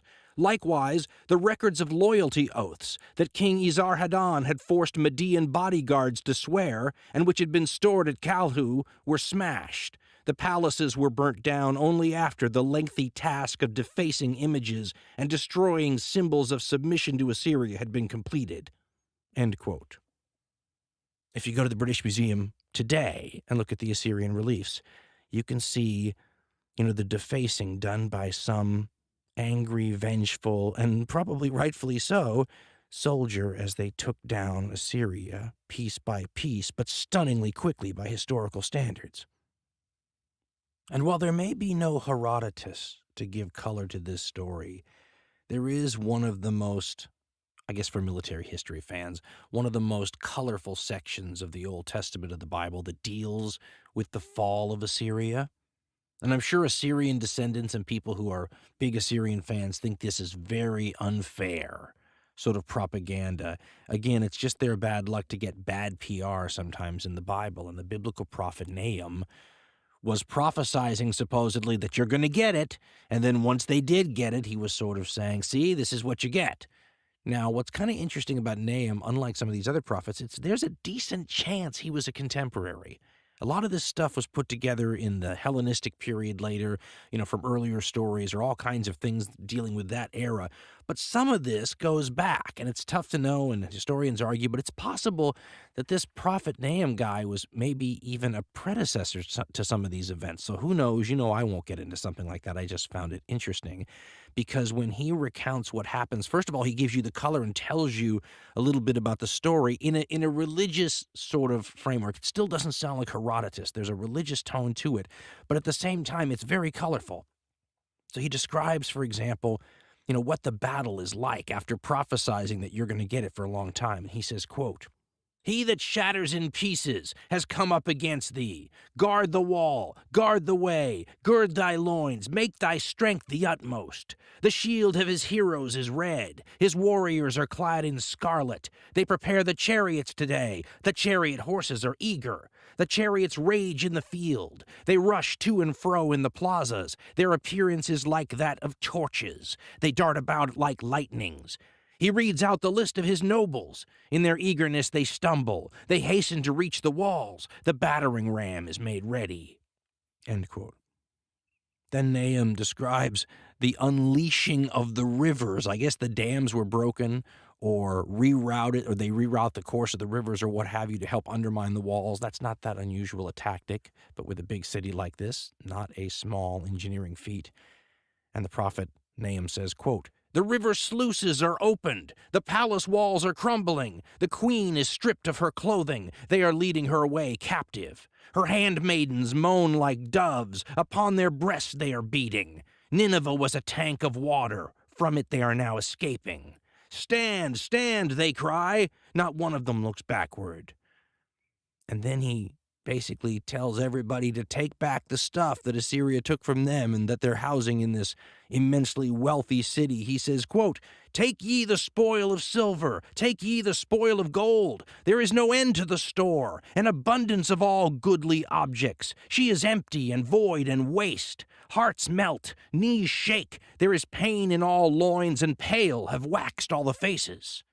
End quote. Then he does a little trash talk gloating, where he says, where are the, great lions now and all the people who took all this stuff? And then, like again, so many of the people during this era, this was seen to involve, a little proof that their God was superior, or in the case of some of these people by this point in history, the only God. And Nahum says, quote, "Behold, I am against thee, says Yahweh of hosts. Thy lair I will burn with smoke. Their young the sword shall devour. I will cut off thy prey from the earth. No more be heard thy messengers' voices." And he continues to rub it in and basically blame this on karma, if you will. Woe to the bloody city, full of lies and robbery, the crack of the whip and the thunder of the rumbling wheel, the prancing horse and the bounding chariot, the horseman mounting and the flash of sword, the gleam of spear and a mass of slain, a heap of corpses. There are no end to the dead bodies. For the many infidelities of the well-favored harlot, the mistress of incantations who sold states for her wicked deeds, and clans through her incantations, behold, saith Yahweh of hosts, I am against thee. I will strip thee of thy clothing, and show thy shame to the nations. Filth I will cast upon thee, and disgrace thee. I will set thee up as a warning. All who see thee shall flee, shall cry, desolate Nineveh, who shall bewail her? End quote. Well, listen, they may not have a ton of dramatic stuff from the Near East during this time period, but that's awesome. I mean, all history aside, that's awesome stuff. And it does give you a feel for the emotion of the time period. We may think, that it's all been drained, but that's somebody who is clearly thinking that Assyria is reaping what she sowed. Again, I pity the poor Assyrian people who have to live with one piece of horrible PR making it down through the eras, the most widely read book in history, and your people get some negative PR in it. The last Assyrian king is rumored, is a good way to put it. There's not enough information to know on this, is rumored to have, as the enemy was closing in, pile all of his worldly possessions that were in his palace around him, and the gold and the silver, and have family members killed and eunuchs and concubines thrown on, the pile of stuff with him, and then have it all set alight with him sitting in the middle of it. There's a scene like that in The Lord of the Rings, too. Apparently, in this time period, it happened a few times, probably. It was a motif they certainly referred back to. For a short time, an Assyrian successor state, maybe you could call it. Maybe you could call it the last gasp of resistance, tried to make a stand, but by 605 that was destroyed too. And the Assyrians will turn into a people that never disappeared, but whose destruction was so massive and so sustained and so total that they seemed like they did. You will hear Assyrians trying to tell the world still today, we're still here, and try to fight that idea that every last one of them was killed in their version of a Holocaust, at the end of that era. Well, it's not true, but you could certainly say that within a very short period of time, those massive, top of their era cities and fortresses were almost unrecognizable. In a famous passage, the Greek general Xenophon, with his 10,000 Greeks fleeing a Persian civil war, will get chased all the way through what's now northern Iraq. He will come upon these great, massive cities by their standards of the day, simply, rotting in the dust, deserted. But the walls are so high, and the workmanship, on the streets and everything, so modern that he doesn't understand where it came from. The locals don't know anything about Assyria. They think the Medes built it. In other words, within 200 years, these cities are lying in ruins. They're still larger than almost anything new being built at that time, and nobody even remembers that they were Assyrian. The account by Xenophon of these ghost cities, by the way, I've spoken about them before. It's the ultimate Statue of Liberty in the sand sort of historical moment. You know what I mean when I say that, right? The end of the Planet of the Apes, where Charlton Heston believes he's been on a distant planet the whole time. In the very last scene in the movie, he looks, and in the distance, with the surf crashing against it, he sees the Statue of Liberty, 3/4 buried in the sand. If you could take an Assyrian individual from 300, 400, 500 years before Xenophon lived and bring him forward, or her forward, in a time machine so that she could hang out there, by the ruins of Nineveh with Xenophon, what would run through her head? What would run through your head if you could go forward in a time machine and see our ghost cities someday? And I marvel at the size. 200 years later, Xenophon says, and he can't really lie. There's a lot of people who know, what Xenophon's talking about here and have seen it and could call him a liar. I mean, he says the base of the fortification he's camping by is 50 feet broad and 50 feet high, and then has a brick wall 50 feet broad and another 100 feet high on top of that, and that the circumference of the fortifications is 18 miles.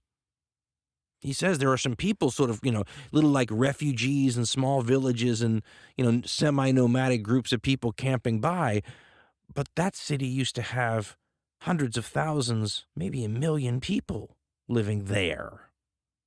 That's a ghost city from a dead era by the time Xenophon's there, only a couple hundred years later. And when Assyria falls, it's like that moment we spoke about earlier. What would happen if the United States disappeared in 5 or 15 years? What's the world then look like without that, center spoke of the wagon wheel anymore? It's hard even to think for people born in the last 20, 30 years, maybe, of any other sort of reality. Maybe that's the case for the people who lived through it. Maybe they were blinking and just waking up to a new day. It really does have sort of an end of the Second World War sort of feel, like everything's been devastated and a whole bunch of people who had allied together for this common interest of taking down the Assyrian Empire were now staring over the rubble wondering who gets what, and all of a sudden, like in 1946, Europe especially, allies were turning into potential adversaries very quickly. There were 4, if we look at this as a encapsulated little micro world here, geopolitically speaking, which is how I look at these stories. Sorry for all you folks who'd like a little bit more culture or religion. Nonetheless, in this geopolitical setup, we really have 4 great powers now. You go from one, hegemonic power, Assyria, to Babylon, picking up a lot of Assyrian territory in this whole deal, by the way. You also have the Medes, obviously, doing the same thing, moving into territory in the north Assyria owned. You have Egypt, always a great power, if they can be, but not that long ago, under Syrian domination like everyone else, they start moving towards the modern-day area around, Israel and in there, and they are a player. And finally, a 4th power called Lydia. Lydia is the power that's now in modern-day Turkey, for the most part. Like everyone else, they benefited from the Assyrians going away. They were able to move and expand into other areas. They are generally credited with the ones inventing metal money, at least in the Western world. And you will begin to see, at least in the long-term view of things, all sorts of conflicts breaking out now as all these new powers sort of vie with each other. The Egyptians and the Babylonians, for example, will go at it, several times trying to figure out, is anybody going to conquer anybody? Where's the border going to be? And all that kind of stuff. And a lot of the littler states just get totally screwed in this deal. It's a little like the Cold War, where some states in the middle try to decide, do I side with the Soviets or do I side with the West? And then if you screw up, all kinds of bad things can happen. That's exactly what happened to poor Judah, that was sacked by the Babylonian king during this era for continually, swaying sort of between the two powers that were vying for them, Babylon on one side and Egypt on the other, and finally exasperating the Babylonian king, to the breaking point. There are Jews in Iraq today whose ancestors were a part of the Babylonian king, taking them out of the city of Judah that he was just destroying. That's where, by the way, Solomon's temple was destroyed by the Babylonians, again earning them bad PR in one of the most important PR books of all time. The Medes will scare the Babylonians to the point where the Babylonians will build something called the Medean Wall to hopefully slow them down. And Xenophon saw that, too, about 150 years later.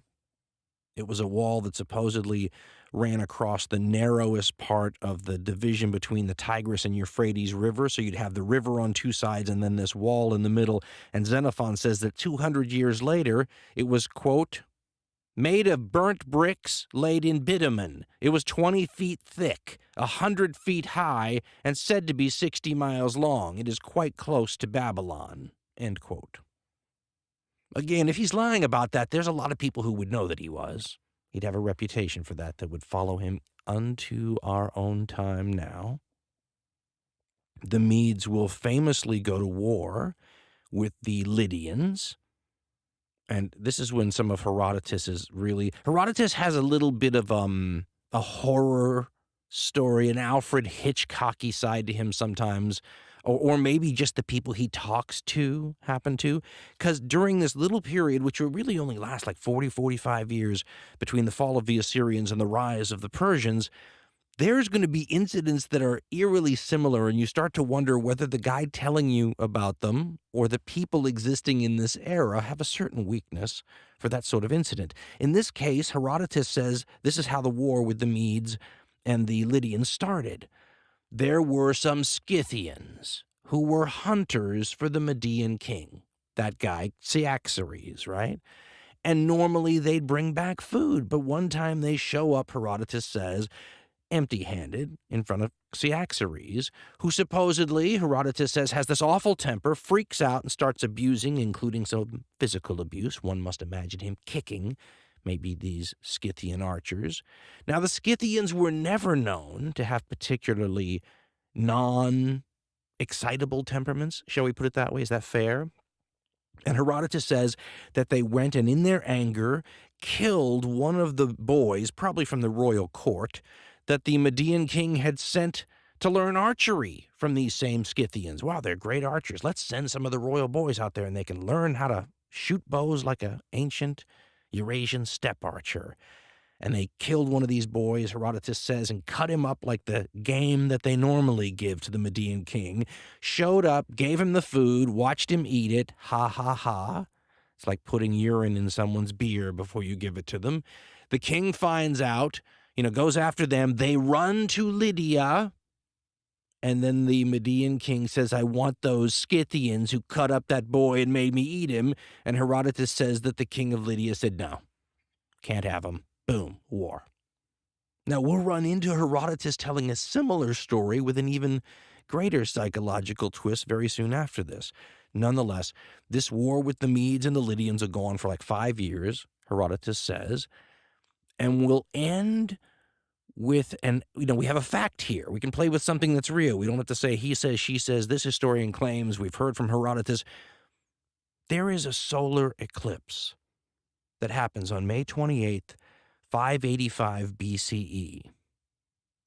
And at the time that solar eclipse happened, which, by the way, Herodotus says a Greek predicted, claiming it was the first time that had ever been done. I'm sure the Babylonians probably pulled off a few of those correctly. Who knows? Modern astronomers, of course, have no problem going back and with precision calculating the date of that past astronomical event, which is why we have a rare confirmable fact at this point in the story. But when that eclipse happened, the Medes and the Lydians happened to be fighting a battle. And Herodotus says, as it was warming up, as the battle was getting hot, there goes the sun. Now, if you are an ancient person with the religious beliefs you must imagine many of these ancient people had, there are few atheists in the ancient world, and sometimes it can be very superstitious indeed, as you might imagine. Now you're involved in a battle, man killing man. Both sides have almost certainly had sacrifices and the omens examined, and they're looking at the liver and saying, is this a good day to attack, and all these kinds of things. And then in the middle of the battle, the sun goes out. What are you going to think? Well, as you might imagine, the Medes and the Lydians stop fighting. In the heat of the fighting, they stop fighting. We're talking about tens of thousands of people on each side, and everybody just stops. That's the way it's portrayed anyway, but think about it this way. If an eclipse is really going to stop a battle, it's going to happen fast because the eclipse doesn't last that long. The peace was brokered, we are told, by another of the great powers, Babylon, and also the Kilikians involved. Maybe you would call them a mid-sized power in that region, a regional power in that part of the world. And the deal sealed, we are told, in the traditional way, although the Greeks did it a little differently, we're not told how. Both rulers slit their skin and sucked blood from each other. also, gave daughters and whatnot in marriage. That's the part I left out, too, of the deal when the Babylonians and the Medes, signed that agreement, probably the same way, a little vampiric blood-sucking to go along with it outside of Ashur as they destroy that Assyrian city. They also married off daughters to each other, and it was one of these things where all of a sudden the families are related, as though that's really going to stop anything, given the history. Nonetheless, they did the exact same deal here. Got a few daughters we can spread around, got some blood we can suck, and forever friends. That battle is known as the Battle of the Halys River, or the Battle of the Eclipse sometimes. Now, one thing that it's worth pointing out from this period, because it's going to matter, in the northwest and very west parts of modern-day Turkey, Anatolia, as it was called earlier, are settlements and villages and cities of Greeks. They're called Ionian Greeks, but Greeks of one kind or another, being, such a seafaring people around that region, had, colonized that whole area a very long time ago. And they had relationships with the Greeks, on the mainland, where places like Athens are, for example. You got to imagine trade routes back and forth, people going back and forth. In fact, the part of the Greek world that was located in modern-day Turkey at this time was the more sophisticated, the more cultured, the more learned. The Greeks in Athens and Sparta might say the more effeminate, the more corrupted, the more lazy, the more opulent, connected to all that Eastern opulence as they were. See how that motif works? Nonetheless, those Greeks in Anatolia will become a big part of, the problem, because they are the part that links Asia back to the Greek mainland. And the Greek mainland has an interest in how their, shall we call them cousins, second cousins, how they're doing. At the time the Battle of the Eclipse figures out what's going on between the Lydians and the Medes, those Greeks are for the most part subject to the Lydian king. That's going to change. That's going to change for everybody. What's about to happen in this region that will affect the Greeks and everyone else is every bit as shocking and unexpected as the fall of Assyria was. And it's interesting that they will happen within a reasonably, historically speaking, short period of time from each other. You have to imagine that analogy we had of the United States disappearing in 5 to 15 years, and what would the world look like after that? Well, what if I told you that within, another 20 or 30 years after that, one country that you'd never, some out-of-the-way place had taken over the entire planet? That's how this analogy works when we start trying to realize that somehow this people called the Persians will first get their control over the Medes, and how that even happens. Risa Sargami, the author, has a great line where he points out that, between the fall of the last great Assyrian monarch and the rise of Cyrus the Great, there's no mention of these Persian people in any text, in any politically significant way. They are virtual nobodies. And within a generation, they're running the show for everyone in this part of the world. How did that happen? Judging from the overwhelming number of historians from ancient times all the way to the latest, often contrarian writings, the lion's share of the answer seems to have something to do with this incredible leader, Cyrus II, also called, as we said earlier, Cyrus the Great. There are lots of stories, by the way, and some of them are fantastic. One of Herodotus's best is one of the ones, he tells about the rise of Cyrus. But you have to remember something. This person, Cyrus the Great, is to Persian and Iranian history sort of what George Washington is to American history, what King Arthur is to British legend. This is a legendary figure. And because there's so little that talks about him during his rise to power, historians are, really thrust into the detective role, trying to figure out what it is, is going on. I like the way historian Pierre Briand kind of tries to explain what sort of assumptions you should maybe build into this. And I'm not a historian, so he was writing as a historian trying to explain to a layperson like yours truly. Let's hope the layperson understood. But he kind of said, listen, if something appears to happen out of nowhere, but it's unlikely that it could, you should assume that there was stuff bubbling up under the surface, a foundation taking place but that's hidden from our eyes through the historical veil, right? So when a Cyrus the Great all of a sudden takes over the Medean Empire and it looks like a lightning bolt strikes, it's probably safe to assume things had been leading up to this somehow for a while. For a long time, one of the things historians like to suggest was percolating, beneath the scene that you couldn't see was something like rot, I guess you could say, maybe moral rot.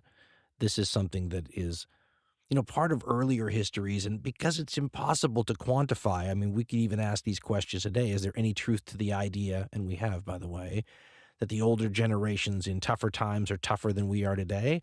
If there is any truth to that, could that have been true in the past? How would a historian even measure that? So they don't anymore. Writing in 1935, and I love him, but it was written in 1935, historian Will Durant tries to tie the downfall of the Medes to their moral degeneration and the fact that they were sort of nouveau riche. He writes, quote, "Their degeneration was even more rapid than their rise. Astyages, who succeeded his father Cyaxares, proved again that monarchy is a gamble, in whose royal succession great wits and madness are nearly allied. He inherited a kingdom with equanimity and settled down to enjoy it.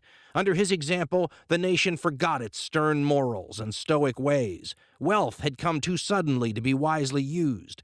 The upper classes became the slaves of fashion and luxury. The men wore embroidered trousers. The women covered themselves with cosmetics and jewelry. The very horses were often caparisoned in gold. These once simple and pastoral people, who had been glad to be carried in rude wagons with wheels cut roughly out of the trunks of trees, now rode in expensive chariots from feast to feast." End quote. The truth is, though, that what Durant writes there in 1935 isn't a whole lot different from what the ancient Greeks saw. The ancient Greeks sort of saw themselves as Marlborough men compared to these people from the East that were at best sort of metrosexuals. The Greeks liked to point out the use of makeup as part of their idea that these Easterners were effeminate. Writing hundreds of years later, by the way, Xenophon talks about Astyages, the last king of the Medes, and his guy liner, I guess you would call it today, his stenciled eyes, the rouge on his face, and Xenophon, who would have no way of knowing, says a wig of fake hair. Now, here's the thing, though. In the East, these kinds of things were cultural norms. It wasn't a sign of effeminacy. The pharaohs and the Egyptians had been using the dark kohl around the eyes forever. Just a different cultural thing, but the Greeks saw it as just another sign of these oriental, effeminate, opulent, weak, clever, sneaky, fill in the blank Easterners. I will leave it to the credible historians to decide someday whether there's any truth to this motif about the Medes sort of slouching towards Gomorrah or what have you. Most of the modern stuff I read today looks at that as a terribly old-fashioned way to view the situation. But as I said, how do you quantify something like that anyway? But if you follow that narrative the way a guy like Herodotus is taking it, or a guy like Will Durant writing in 1935 is taking it, there's an almost opportunity created by the decadence of the Medes and the cruelty of their ruler, right? And that can be exploited by somebody who has the opposite values from the people that are busy slouching towards Gomorrah. In other words, people that were less corrupted by luxury, who were not as decadent, who were more, shall we say, possessors of the old-time virtues, if you will. And this gets us back to a secondary value that a guy like Herodotus has for us. Remember, like I said, he's like the color era, the first real screenwriter, showrunner. And you learn two things from a guy writing the way he writes and the way a lot of people after him write. One, you learn about these events he's trying to relate to you, which may or may not be true and are probably a combination of the two, right? We learn about, the rise of Cyrus, at least the story that this guy heard. But at the same time, you're having like a Vulcan mind meld with a 2,500-year-old, basically alien mind, a one-way conversation with a 2,500-year-old guy. And when you read Herodotus, I really wish I could speak the ancient Greek and read it and understand the little nuances so I could really hear this guy in his own words as he meant every specific word. But you're getting a chance to see, what this guy from a completely different time period likes and dislikes. His worldview, what he thinks is good and what he thinks is bad.